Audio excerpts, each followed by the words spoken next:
just incredibly busy. I can't remember the last time it was actually that busy at the Stoke City press conference. I think it might have been the Valencia game. Certainly for the Europa games, there were many more journalists. And this time, of course, as it had already been announced that Michael Owen would be at the press conference, there just seemed to be twice as many people there. Yeah. And they were there a lot earlier than everybody else.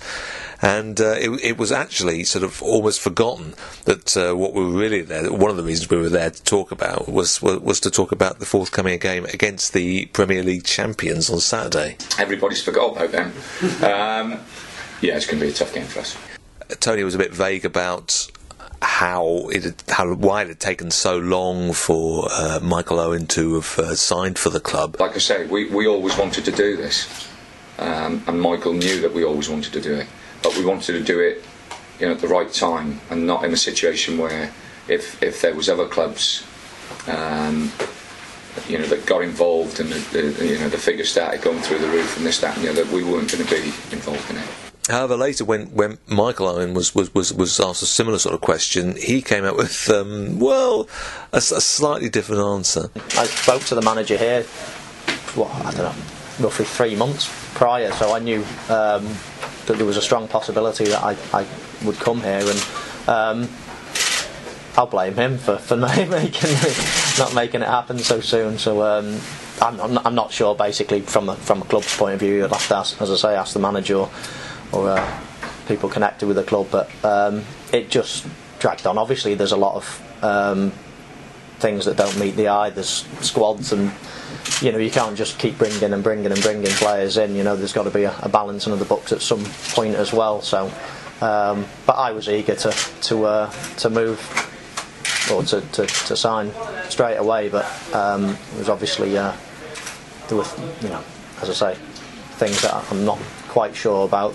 that were the reason for the delay. But as I say, that's all in the past now, and I'm here and I'm excited to start. Of course, everybody's interested to know whether Michael Owen actually will start against Manchester City. How soon do you reckon you can? I'm not. How long's a piece of string? You just can't tell. You've got, like I say, you've got to gauge it over the next couple of weeks, most probably. But we'll try and get him involved if we can.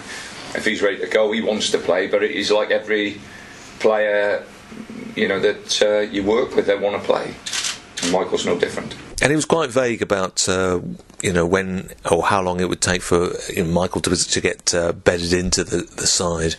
Of course, I decided to go straight for the jugular. Finally, I suspect Charlie might start on Saturday, but will Michael Owen start? Ooh, and there we are. You have to wait and see. Whether this was probably the right approach, I don't know, because I still didn't get an answer. But I think he was surprised actually to get the question. Instead of everybody else seemed to sort of ask around this question, nobody actually was going to prepare to say, is he playing against Man City on Saturday? So I was glad I got the question in at least. I think Michael Owen sort of felt it was a lot easier being at a press conference, Stoke City press conference, than it was on being on Mr. and Mrs., which he had been on television last night, or the night before, that is. Better, I feel in my comfort zone here, but not quite last night, yeah. But he seemed to be able to cope very well. Definitely Mr. and Mrs., and I'm not looking forward to going in that dressing room, actually. Yeah. A lot of his answers were fairly generic, and he didn't really give that much away. I hope to contribute in many ways, really. I mean, obviously I'd like to contribute on the pitch, scoring goals. That would be the main target. But obviously there's a lot of young players here. That I'd like to think that I could help out.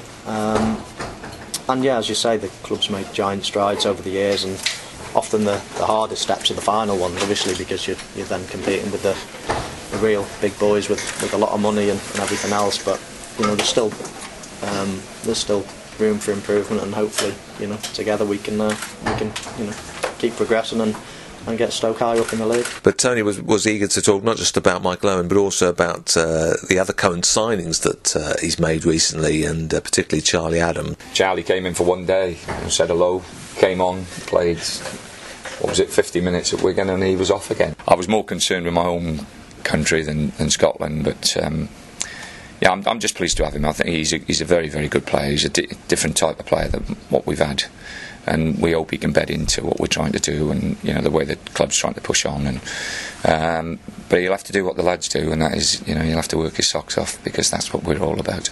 But I think the funniest moment for me, anyway, was when he decided to make a reference to the 2 new American players. The American kiddies, are away as well, so it's been a bit mishmashy. I'm not sure they'd be too happy to be described as kiddies, but never mind. It was a great press conference, and it was great to be able to sort of see Tony Pulis. He's obviously very proud to have signed Michael Owen, and Michael Owen seems very genuinely happy to be here. Yeah, exactly. Thank you, Michael. All right, thank you.